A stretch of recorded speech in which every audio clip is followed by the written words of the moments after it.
ರೈತರಿಗೆ ನಾನು 6 ಲಕ್ಷ ಕೊಡಿಸ್ದೆ 6 ಲಕ್ಷ ಕೊಡಿಸ್ದೆ ಅಂತ ಹೇಳ್ತಿರಲ್ಲ, 1 ಎಕರೆ ಹೋಗಿರೋರಿಗೆ 1.5 ಗುಂಟೆ ಜಮೀನ್ ಕೊಡಿಸ್ಬೇಕು ಅನ್ನೋದು ರೂಲ್ಸ್ ಇರೋದು.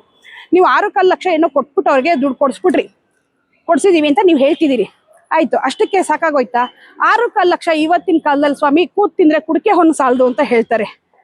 6 ಲಕ್ಷ ಎಷ್ಟು ದಿನ, ಎಷ್ಟು ತಿಂಗಳು, ಎಷ್ಟು ವರ್ಷ ಬರ್ಬೋದು. ಅದರ ಹೊರತಾಗ ಅವ್ರಿಗೆ ಏನಾದ್ರು ಒಂದೊಂದು ಕಾಯಂ ಕೆಲಸ ಕೊಡ್ಸೋಂಥದ್ದು ಮಾಡಿದ್ರ ನೀವು ಇವತ್ತು ಬನ್ನಿ ವರಹಾಸಂದ್ರ, ಕೋಡಿಪಾಳ್ಯ, ಎನ್ಗೇಪುರ, ಗೊಲ್ಲಹಳ್ಳಿ, ಗೋಣಿಪುರ ಇದರಲ್ಲಿ ಇರೋಂಥ ರೈತರುಗಳು, ಜಮೀನ್ ಮಾರ್ಕೊಂಡಿರೋಂಥ ರೈತರುಗಳು ನಾವೇ ಖುದ್ದು ನಮ್ಮ ಕಣ್ಣಾರೆ ನೋಡ್ತೀವಿ. ಟೋಲಲ್ಲಿ ಟಿಕೆಟ್ ಹರಿತಿದ್ದಾರೆ ತಿಂಗಳ ಸಂಬಳಕ್ಕೆ, ಗಿಡಗಳಿಗೆ ನೀರು ಹಾಕ್ತಿದ್ದಾರೆ. ಇದನ್ನ ಮಾಡಕ್ಕ ಸ್ವಾಮಿ ನೀವು ಅವ್ರ ಜಮೀನನ್ನ ಮಾರಿಸ್ಕೊಟ್ಟಿದ್ದು? ಇವತ್ತು ಅವ್ರು ಆ ಜಮೀನುಗಳನ್ನ ಮಾರ್ಲಿಲ್ಲ ಅಂದಿದ್ರೆ ಕೋಟ್ಯಾಧಿಪತಿಗಳು ಅವ್ರನ್ನ ಬೀದಿಗೆ ತಂದ್ಬಿಟ್ರಲ್ಲ ನೀವು ರೈತರನ್ನ.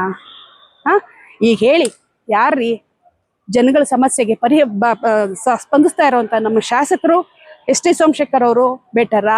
ನೀವು ಇದನ್ನ ಅವ್ರಿಗೆ ಬಾಯಿಗೆ ಬಂದಂಗೆ ಮಾತಾಡ್ತಿರಲ್ಲ. ಯಾವುದೇ ವ್ಯಕ್ತಿ ಆಗ್ಲಿ ನಿಮ್ಗಿದ್ಯಾ ಮಾತಾಡಿ. ಅವ್ರು ಕೇಳ್ತಿರೋದೇನು? ನೈಸ್ ಬಗ್ಗೆ ಹೋಗಿದೆ, ನೈಸ್ ರೋಡ್ಗೆ ರೈತರಿಗೆ ಸಮಸ್ಯೆ ಆಗಿದೆ ಅಂತ ನೈಸ್ ಅವ್ರು ಮಾತಾಡ್ತಾರೆ, ಶಾಸಕರು ಸರ್ಕಾರ ಮಾತಾಡುತ್ತೆ. ನೀವೇನು ಮಾತಾಡ್ತಿದ್ದೀರಿ? ನಿಮ್ ಕೈಲಿ ಅಧಿಕಾರ ಇದ್ದಾಗ್ಲಂತ ಅವ್ರಿಗೇನು ಮಾಡ್ಕೊಡಕ್ ಆಗ್ಲಿಲ್ಲ. ಈಗ ಅಧಿಕಾರ ಇಲ್ದಿದ್ದಾಗ ಬಂದು ಏನ್ ಮಾಡ್ತೀರಿ? ಬಿಟ್ಬಿಡಿ.